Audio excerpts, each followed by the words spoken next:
नमस्कार दोस्तों, बढ़ती कलम यूट्यूब न्यूज़ चैनल में आपका स्वागत है। बढ़ती कलम की ओर से आज की कुछ खास खबरें। पहली खबर, आडवाणी और जोशी से राम मंदिर के प्राण प्रतिष्ठा में नहीं आने का अनुरोध।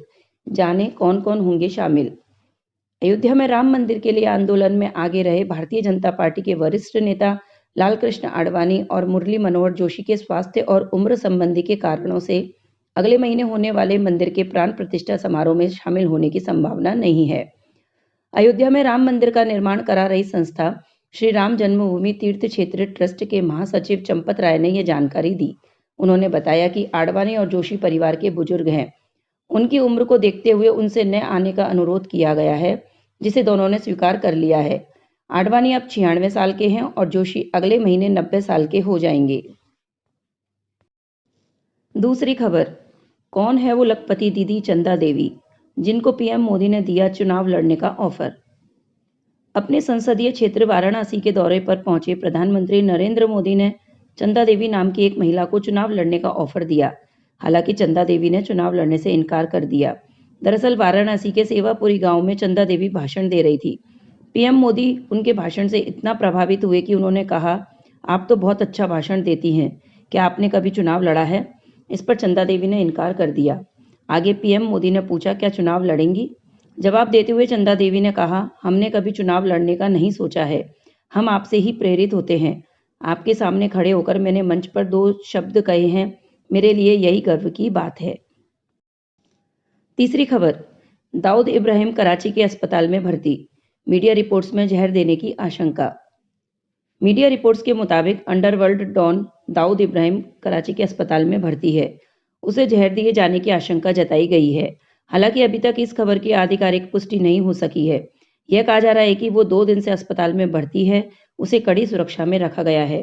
बीते 8 साल में 5 बार दाऊद के मारे जाने की खबर सामने आ चुकी है। वह भारत का मोस्ट वांटेड आतंकवादी है। एनआईए ने उस पर 25 लाख का इनाम रखा है। यूनाइटेड नेशंस भी दाऊद को ग्लोबल आतंकी घोषित कर चुका है। यूएन सिक्योरिटी काउंसिल ने 2003 में उस पर $25 मिलियन का इनाम रखा था। चौथी खबर, रिजल्ट के बाद पहली बार दिल्ली जाएंगे शिवराज, नई जिम्मेदारी के लिए नड्डा ने बुलाया।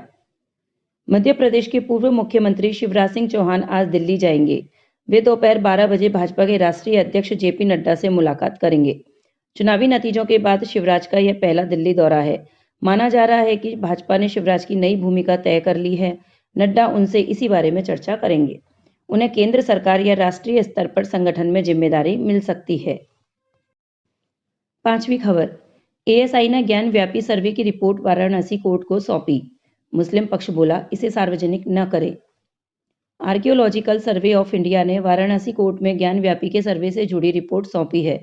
1000 से ज्यादा पेज की रिपोर्ट में एएसआई ने बताया है कि सर्वे के दौरान खंडित मूर्तियां, घड़ा, प्रतीक चिन्ह जैसे 250 अवशेष मिले हैं, जिन्हें डीएम की निगरानी में लॉकर में जमा कराया गया था और अब कोर्ट में पेश किया गया।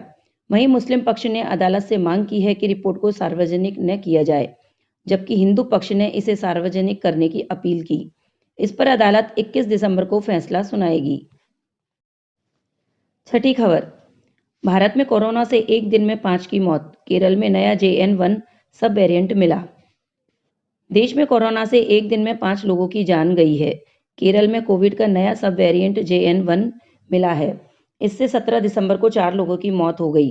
वहीं उत्तर प्रदेश में भी एक कोविड पॉजिटिव शख्स की जान चली गई, लेकिन साफ नहीं है कि व्यक्ति की मौत नए वेरिएंट के संक्रमण से हुई है या नहीं। JN1 सब वेरिएंट का मामला सामने आने के बाद केंद्र सरकार ने सभी राज्यों को अलर्ट रहने और टेस्टिंग बढ़ाने की एडवाइजरी जारी की है। कर्नाटक ने 60 साल से ज्यादा उम्र के लोगों के लिए मास्क पहनना अनिवार्य कर दिया। देश में कोविड से अब तक 5,33,316 लोगों की मौत हो चुकी है।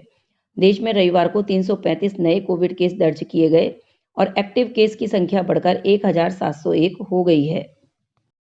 सातवीं खबर, नाबालिग नौकरानी के गले से खून निकाला, उसी को पिलाया, 6 महीने कैद रही, बोली मालकिन मेरे कपड़े उतारकर वीडियो बनाती थी। गुरुग्राम के सेक्टर 57 में 6 माह से एक बिल्डर के घर में काम करने वाली जानकी ने बताया कि मालकिन शशि शर्मा ने उसके साथ बहुत बदसलूकी की है। अगर मुझे बैठा देख लेती तो डंडे से मारती थी, छोटी सी गलती पर भी बहुत पीटती थी। दिन में 12 बजे 2 रोटी देती थी, फिर रात में 2 रोटी देती थी। हाथ पर रस्सी से बांधकर रखती थी।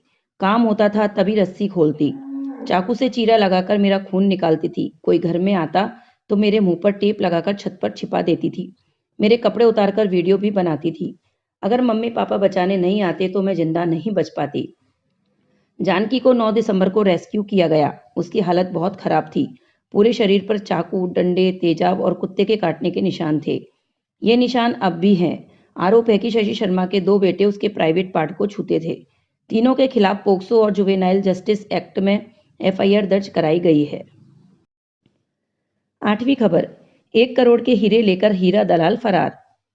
कारोबारी सौदे के लिए एक हीरा कारोबारी से 1.6 करोड़ रुपए के हीरे लेकर उनका गबन करने वाले एक हीरा दलाल के खिलाफ मामला दर्ज किया गया है।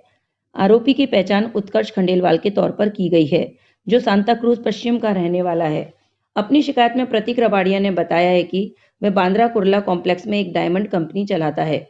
आरोपी से उनकी मुलाकात साल भर पहले हुई थी और तब से कई बार आरोपी के जरिए उन्होंने कई सौदे तय किए।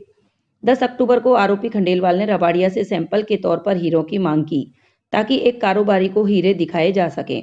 इसी बहाने से आरोपी ने 3 कीमती हीरे शिकायतकर्ता कारोबारी से बेचने हेतु लिए और बदले में एक रसीद भी रबाड़िया को दी। इन हीरों की कीमत 1,06,83,060 रुपये है।